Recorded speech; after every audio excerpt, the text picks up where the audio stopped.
Hi hello ನಮಸ್ಕಾರ, welcome back to my YouTube channel. ನಾನು ಪ್ರೇಮ. ಇವತ್ತಿನ ವಿಡಿಯೋ ಬಂದು ಬದನೆ ಮಿಂಚು ಮಾಡೋದು ಹೇಗೆ ಅಂತ ಹೇಳಿ. ಬದನೆ ಮಿಂಚು ಮಾಡಲಿಕ್ಕೆ 2 ಬದನೆಕಾಯಿ, 1 ಟೊಮೆಟೊ, 1 ಈರುಳ್ಳಿ, 4 ಮೆಣಸು ಇವುಗಳನ್ನು ಸಣ್ಣ ತುಂಡುಗಳಾಗಿ ಕಟ್ ಮಾಡ್ಕೊಳ್ಬೇಕು. ನೋಡಿ, ಇವಾಗ ಕಟ್ ಮಾಡ್ಕೊಂಡಾಗಿದೆ. ಇವಾಗ ಈ ಬದನೆಯನ್ನು ಒಂದು ಸ್ವಲ್ಪ ನೀರಿಗೆ ಸ್ವಲ್ಪ ಅರಿಶಿನ ಪುಡಿ ಹಾಕಿ ಚೆಂದ ಮಾಡಿ ತೊಳ್ಕೊಳ್ಬೇಕು.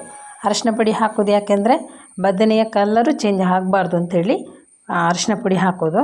ಪಾತ್ರೆಗೆ ಎಲ್ಲ ಕಟ್ ಮಾಡಿದ ಪೀಸ್ಗಳನ್ನೆಲ್ಲ ಹಾಕ್ಕೊಂಡು ಸ್ವಲ್ಪ ನೀರು ಹಾಕ್ಕೊಂಡು ಬೇಯಿಸ್ಲಿಕ್ಕೆ ಇಡಬೇಕು. ರುಚಿಗೆ ತಕ್ಕಷ್ಟು ಉಪ್ಪು ಹಾಕ್ಕೊಳ್ಬೇಕು. ಸ್ವಲ್ಪ ನೀರು ಹಾಕಿದರೆ ಸಾಕು, ತುಂಬ ಹಾಕಬೇಕು ಅಂತಿಲ್ಲ. ಬದನೆ ಮುಂಚಿಗೆ ಸ್ವಲ್ಪ ಹಾಕಿದರೆ ಬೇಗ ಬೆಂದು ಸ್ವಲ್ಪ ಗಟ್ಟಿಯಾಗುತ್ತೆ. ಇವಾಗ ಮುಚ್ಚಳವನ್ನು ಮುಚ್ಚಿಡಬೇಕು. ನೋಡಿ, ಬೆಂದಿದೆ. ಇವಾಗಿದು ಸಾಕಿದು ಇಷ್ಟು ಬೆಂದಿದ್ದು. ನೋಡಿ, ಚೆಂದ ಬೆಂದಿದೆ. ನೋಡಿ, ಗಟ್ಟಿ ಕೂಡ ಆಗಿದೆ. ನೀರು ಅದು ನಾವು ಹಾಕಿದ ನೀರು ಕರೆಕ್ಟಾಗಿದೆ. ಹಾಗಾಗಿ ಇದಿಷ್ಟು ಬೆಂದದ್ದು ಸಾಕು. ಈಗ ಒಂದು ಬೇರೆ ಪಾತ್ರೆಗೆ ಹಾಕ್ಕೊಳ್ತಿದ್ದೇನೆ. ಇವಾಗ ಅದೇ ಪಾತ್ರೆಯನ್ನು ಬಿಸಿಯಾಗಲಿಕ್ಕೆ ಇಟ್ಟಿದ್ದೇನೆ. ಈಗ ಸ್ವಲ್ಪ 1-2 ಸ್ಪೂನ್ನಷ್ಟು ತೆಂಗಿನೆಣ್ಣೆ ಹಾಕ್ಕೊಳ್ಬೇಕು. ಮತ್ತು ಸ್ವಲ್ಪ ಸಾಸಿವೆ, ಮತ್ತು ಕಟ್ ಮಾಡ್ಕೊಂಡಂಥ ಈರುಳ್ಳಿ ಮತ್ತು ಕಾಯಿ ಮೆಣಸನ್ನು ಕೂಡ ಹಾಕ್ಕೊಳ್ತಿದ್ದೇನೆ. ಈಗ ಅದನ್ನು ಚೆಂದ ಮಾಡಿ ಫ್ರೈ ಮಾಡ್ಕೊಳ್ಬೇಕು. ಒಂದು ಕೆಂಪು ಬಣ್ಣಕ್ಕೆ ಬರೋ ಹಾಗೆ ಸ್ವಲ್ಪ ಫ್ರೈ ಮಾಡಿದರೆ ಸಾಕು. ಇವಾಗ ಸಣ್ಣ ಸಣ್ಣ ತುಂಡುಗಳಾಗಿ ಕಟ್ ಮಾಡ್ಕೊಂಡಂಥ ಟೊಮೆಟೊವನ್ನು ಕೂಡ ಹಾಕ್ಕೊಳ್ತಿದ್ದೇನೆ. ಇವಾಗ ಇದನ್ನು ಕೂಡ ಒಟ್ಟಿಗೆ ಫ್ರೈ ಮಾಡ್ಕೊಳ್ಳುವ. ಚೆಂದ ಮಾಡಿ ಫ್ರೈ ಮಾಡಿಕೊಂಡ್ರೆ ಆಯಿತು. ಇವಾಗ ಇದಕ್ಕೆ ಸ್ವಲ್ಪ ಉಪ್ಪು ಹಾಕ್ಕೊಳ್ತಿದ್ದೇನೆ, ಬೇಗ ಬೇಯಲಿಕ್ಕೋಸ್ಕರ.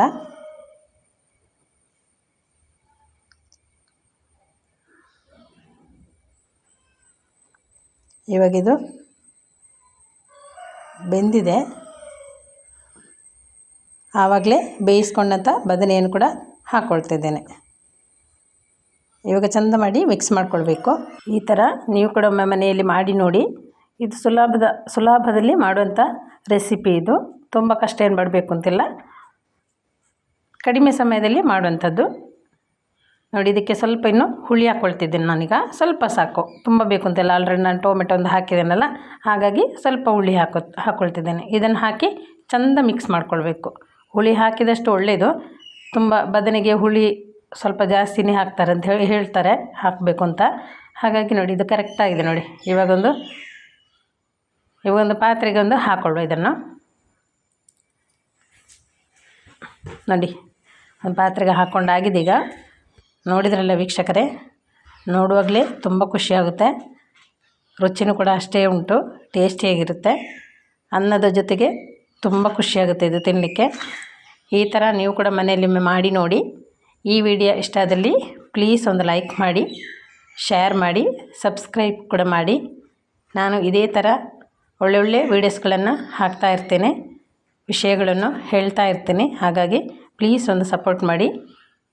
Thank you.